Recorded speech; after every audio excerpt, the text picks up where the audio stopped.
Եթե մենք պատվաստում ենք այն մարդկանց, ովքեր ամենամեծ ռիսկն ունեն քրոնիկ հիվանդության եւ հետագայում ցիրոզի զարգացման, մենք դրանով կանխում ենք այդ լուրջ բարդությունը։ Իսկ ովքեր են այդ մարդիկ, ում մոտ հիվանդությունը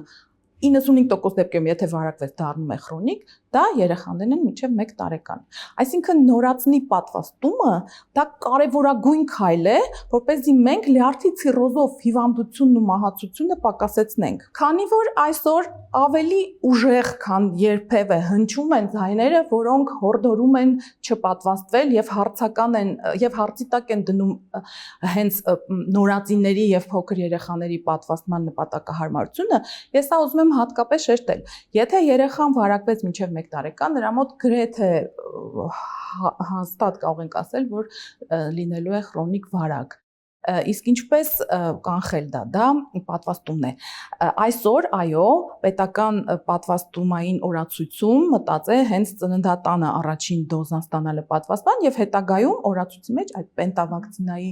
մեջ մտնում է նաև հեպատիտ B-ի պատվաստում, այսինքն երեխան ստանում է 4 դոզա, 4 տեղաչափ եւ այդքան ամբողջը ստանալուց հետո համարվում է լիարժեք պատվաստված։